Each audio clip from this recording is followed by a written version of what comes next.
it was really bad how it looks. And he said, you can't train your eyeball to be stronger. It is what it is. There's protection here and here, but he obviously got no protection because the fingers were straight in. The fight should have been stopped. He couldn't see. It was a foul. He couldn't see. Then you can't fight. You know, if he'd have got knocked out with a head kick next, then it would have been worse. I don't know. And then he said, sometimes when your eyes here like that, it can become displaced and stay there. And they did a few tests on that, and they said it doesn't seem like that. And his vision on the eye that's the best eye. The MMA community is beginning to lose faith in the UFC, and this time it's because Tom Aspinall has finally reached his limit. Ever since his eye injury at UFC 321, things have gone from bad to worse.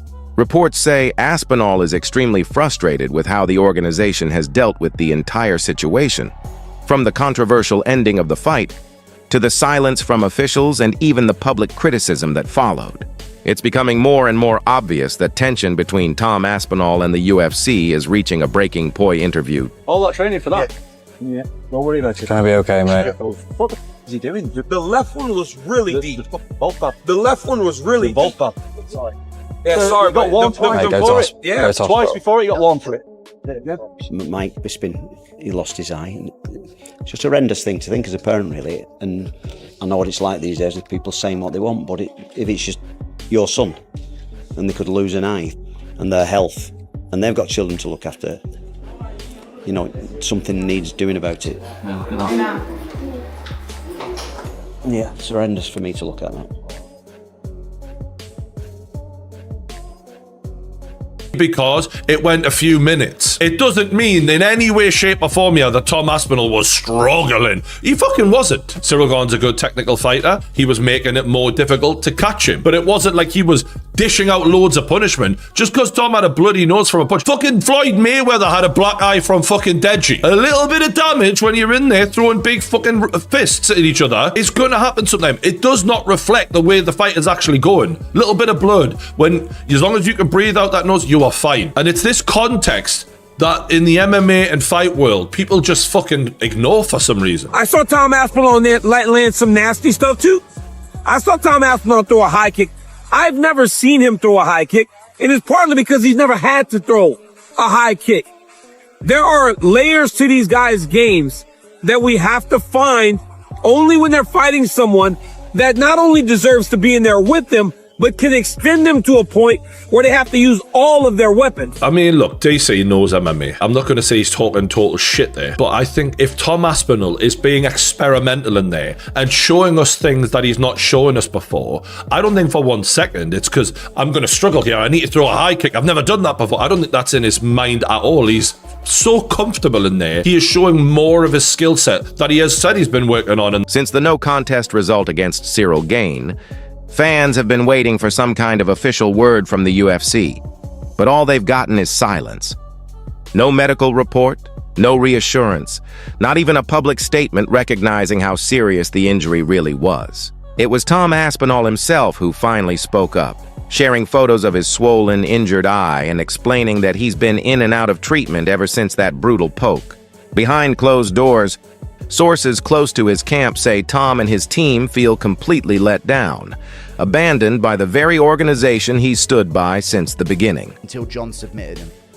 Against the cage, Gane was sat there, not moving, not bucking, not shifting or fighting hands, sitting there like this until John locked up the guillotine on him. I'm very aware of what happened in that fight, and do I wish Tom would have finished him earlier? I do, without resistance. That was the ideal circumstance for Tom Aspinall, was to finish Ciryl Gane with no resistance in the first round. I think we see an overconfident Gane in the rematch, and I think Tom smokes him, but Tom was raging. So there's an emotional aspect to this rematch now that I'm worried about, because I've been looking for Bully Tom to make an appearance for a very long time, you guys. For a very long time, I've been waiting for Bully Tom to make an appearance. And, he made the appearance on, what the fuck you guys booing me for? He genuinely made an appearance in the post-fight speech.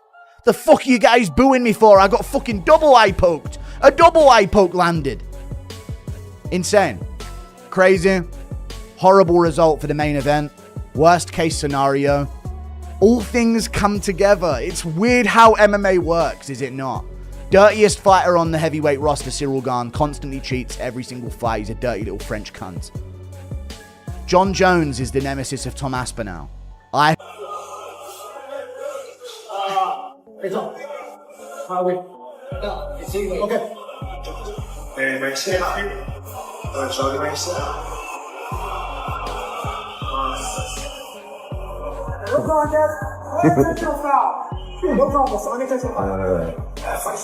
Que é importante?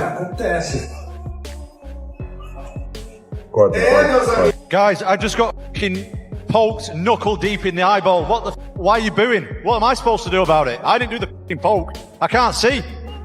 Tom, they should not be booing. I agree with you. You waited a long time for this moment.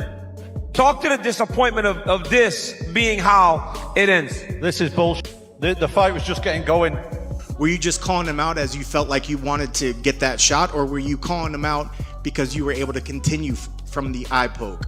Yeah, it's like that. It's for the Hank to be a champion, and the Hank quick because the poke the eye too, and the third too because the Hank is the training partner, and I do it with Hank like a knock him out in the first round. Why is it happening that me and Tom Aspinall fight? Because he say Tom Aspinall, this is the one that does the best training partner. Hank can have it. What happened? Tom Aspinall fighting with Waldo Cortez. Tom Aspinall has pushed through setbacks, injuries, and long stretches of uncertainty for the UFC. He waited more than a year to make his comeback, only for it to end in heartbreak and controversy. Despite that, the UFC has shown no sign of support, no public apology, and no real accountability. What made things worse were Dana White's comments after the fight. During the post-fight press conference, Dana claimed that Tom chose not to continue, a remark that immediately sparked outrage among fans and fellow fighters who saw just how serious that eye injury was.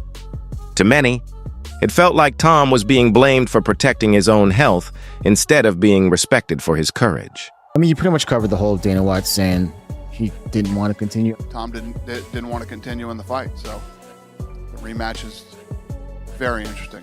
Yeah, it's crazy. It just adds more fuel to the fire of this fucking stupid conspiracy that Chael started, and now you have UFC brass co-signing that. It's so dumb, dude. He's your current heavyweight champ.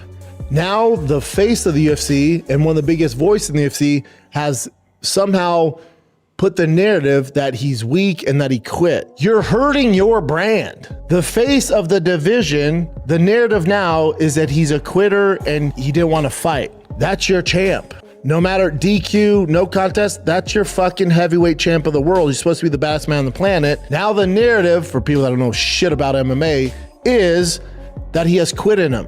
Why would you do that? He represents your fucking business. It's so dumb. It's so dumb.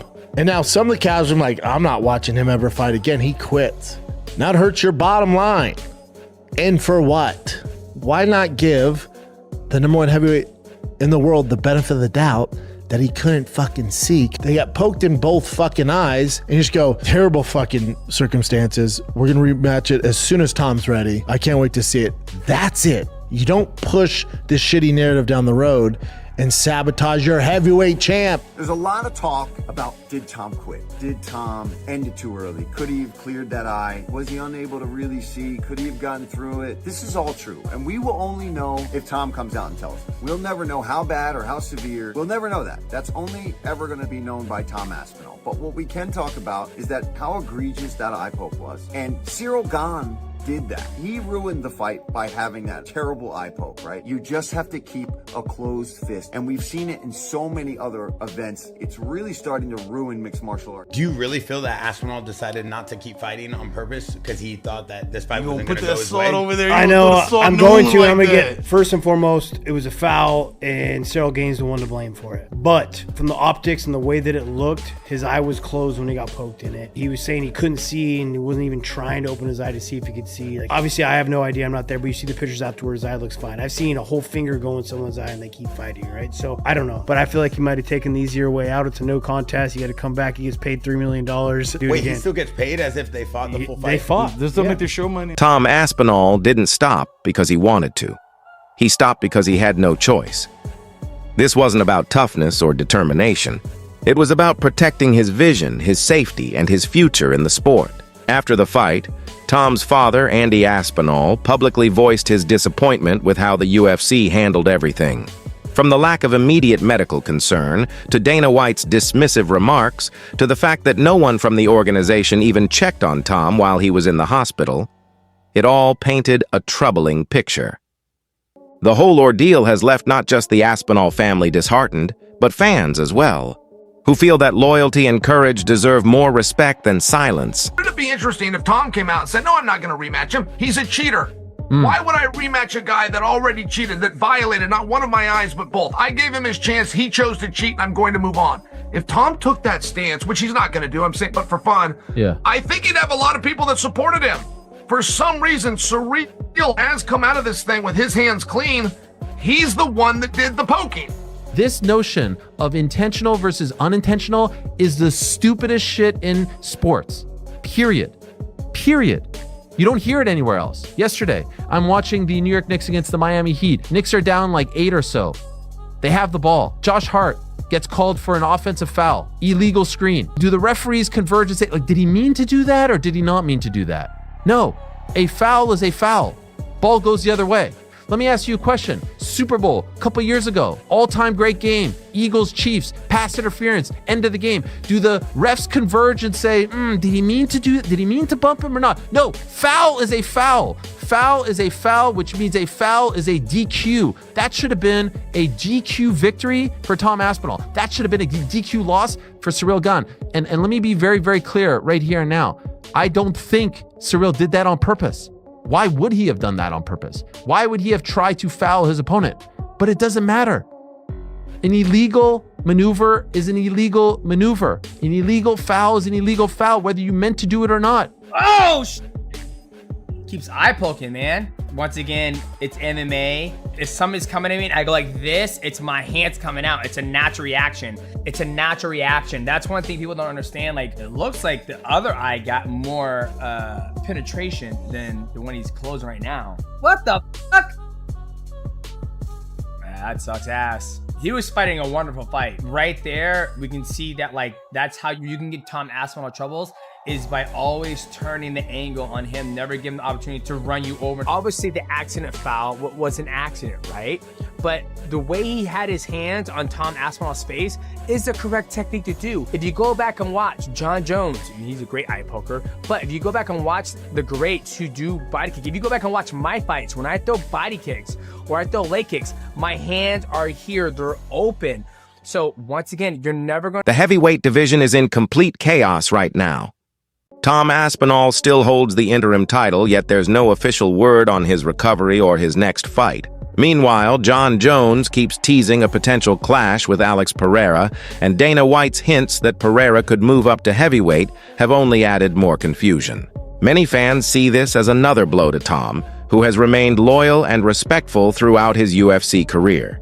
His camp is pushing for transparency and demanding a rematch with Ciryl Gane once he's fully recovered. The real issue here goes beyond titles. It's about respect and how fighters are treated. Tom Aspinall didn't just lose a fight. He lost trust in an organization he's stood by for years, and now the heavyweight division's future hangs in uncertainty.